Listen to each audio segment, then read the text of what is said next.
Bawat isa sa atin ay may iba't ibang kailangan sa buhay. Si Bogs, kailangang makuha ang katarungan para sa ama. Saan naman rin sa tatay ko? Hostage ng all dapper. Napansin niyo ba na may iba silang kasama magnanakaw? Hindi po namin nakita eh. Pero narinig ko po yung paghahatian daw nila yung pera. Hindi po kaya napunta kay Dagohoy. Ang tinig kasi ng tatay mo eh. Hindi nahanap ng 10 milyon. Isang pangyayari ang babago sa kanyang buhay. Hawak kong kapatid mo na si Ruth Manrique. Kung gusto mo bang makita ang kapatid mo, kapalit ang 30 million pesos. So, tinawagan ko ni police kanina. Inspector Daguhoy. Philippine National Police, anti-kidnapping.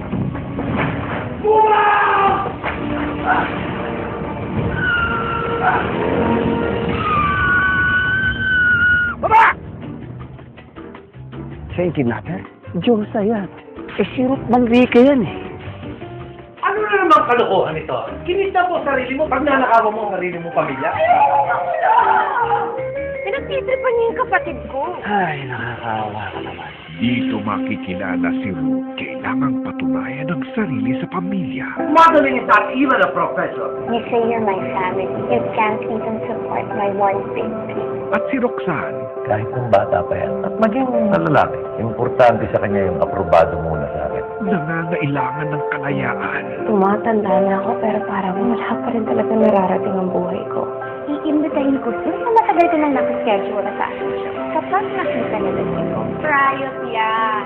Magandang gabi ho. Andiyan mo ba si Ruth? Ano ulit pangalan mo? Gregorio Daguhoy yung pangalan ko. Ito ang maglalapit kay Bogs sa katotohanan. Parang kahawig yan ng tatay ni Ruth tsaka ni Roxanne. Yun ho kasing ninakaw ng mga hold-upper, hindi na ho na-recover. Ibinibintang ho sa tatay ko. Baka meron ho kayong natatandaan na pwedeng maglinis sa pangalan ng tatay ko. Gusto mo ba talagang pumunta ng New York? Pumapayag na ako. Don't go.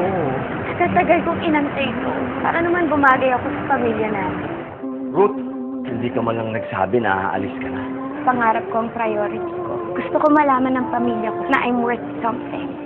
Sa pagpasok ng bagong taon, 3 sa mga pinakamalalaking pangalan ang magsasama sa isang teleserye kailangan mong tutukan.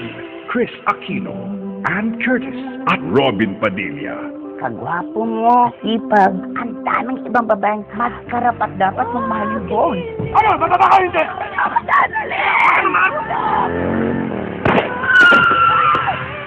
Thank you, boy.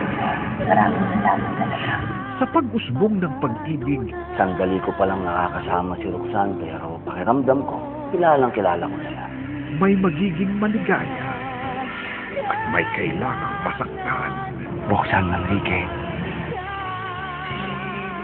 will you marry me? Huwari santa ka. Pero ang totoo, mas matahol ka pa sa akin eh. Dalawang kapatid ko, tinalo mo. Ikaw ang basto! Why do you hate him so much? Dahil oportunista siya. Hindi ang isang katulad mo, Daguhoy, ang sisira sa akin. Kailangan ko'y ikaw. Sa direksyon ni na Malu Sevilla at Joyce Bernal.